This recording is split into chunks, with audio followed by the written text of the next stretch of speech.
Como a família pode identificar se o filho, se o adolescente tem algum tipo de transtorno?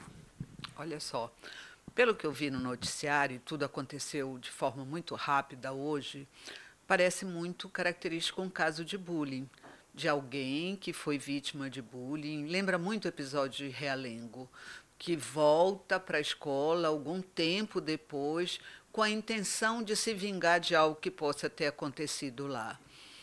A forma de perceber é pela conduta, pelo comportamento, pela mudança de comportamento. Esses jovens que praticaram um atentado agora não passaram esses dias antes de ter feito isso sem que tivesse apresentado um mínimo de alteração na conduta deles, sem que se mostrassem mais ansiosos, sem que estivesse falando mais ao telefone, sem que ficasse mais excitados, mais nervosos. Sempre a conduta é verificar o comportamento. Alterou o comportamento, alguma coisa tem.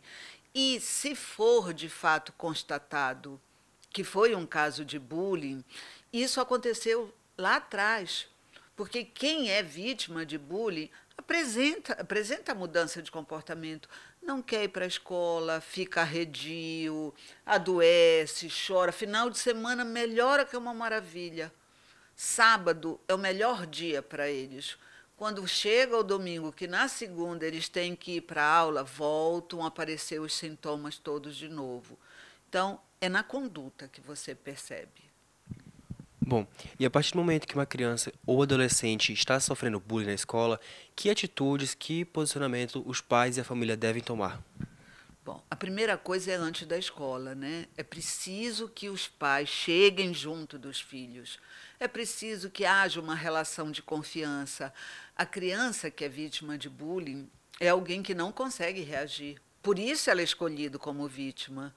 Veja só, o que caracteriza o bullying não são as brincadeiras. O que caracteriza o bullying é ser repetitivo, ter a intenção de provocar danos em alguém, e a vítima é sempre uma pessoa que não tem condições de reagir, que não tem condições emocionais de reagir. Então, normalmente, é o mais magro da turma, é o mais quieto, é o mais calado, é o que não se mete com ninguém, é o que não vai denunciar, não vai fazer as coisas.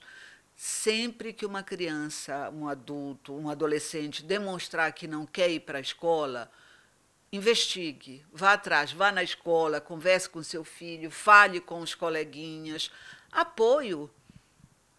A, o que os pais devem fazer é apoiar esse adolescente ou essa criança que vai estar muito mal com o que aconteceu, porque para ele está desapontando os pais por não poder reagir. E dizer para eles que isso acontece, que o mundo não é só feito de gente boa, de gente legal. Tem as pessoas perversas, sim, que se sentem felizes provocando danos em alguém.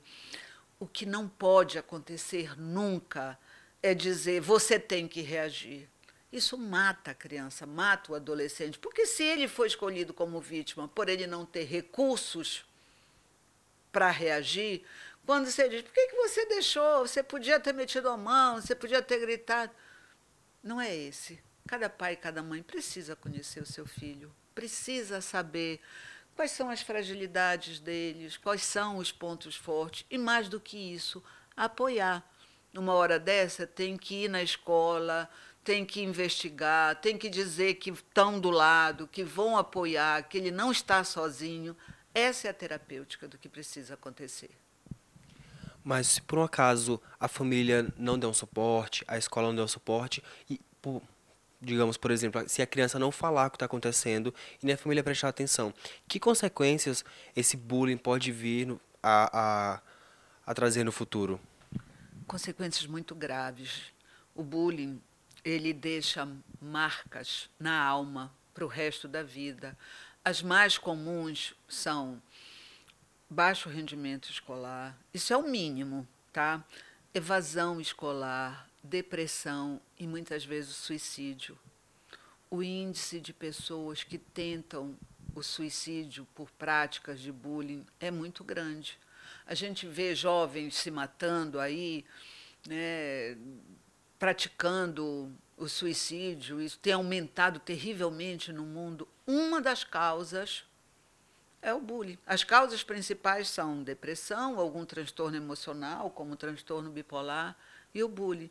O bullying, ele pode levar à morte, que é o que aconteceu em Realengo e que é o que talvez provocou o massacre de Suzano. 10 pessoas estão aí. Tá? Relacionado ao caso de Suzano, como que a escola e a família podem tratar, a partir de agora, o psicológico das crianças que presenciaram, que estavam no local no momento? Pois é, sabe, toda vez que acontece um massacre desse, as escolas no Brasil inteiro se mobilizam, tá? E aí elas fazem rodas de conversa, elas fazem palestras, elas fazem encontros de professores, de pais e de alunos.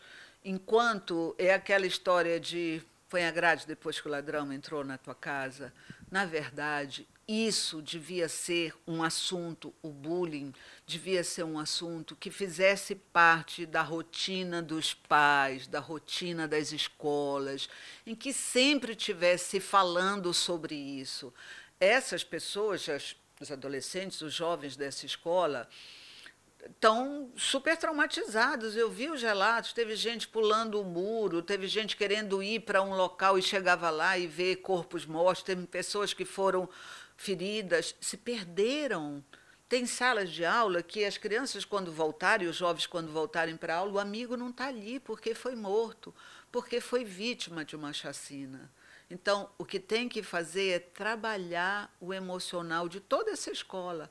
Não é só dos alunos, da equipe técnica, dos professores, dos alunos que ficaram, além de todas as coisas que as pessoas já fazem, que é fazer cultos ecumênicos ou cultos religiosos, né? Em homenagem aos alunos que se foram. A gente precisa começar a aprender a trabalhar mais com prevenção, tá? E menos com reparação. As escolas, de novo, vão se mobilizar, mesmo as escolas que não são do Rio, as escolas de Belém, algumas vão fazer isso, vão fazer rodas de conversa, vão fazer debates, vão fazer palestras. Isso precisava ser uma coisa constante do calendário escolar das escolas.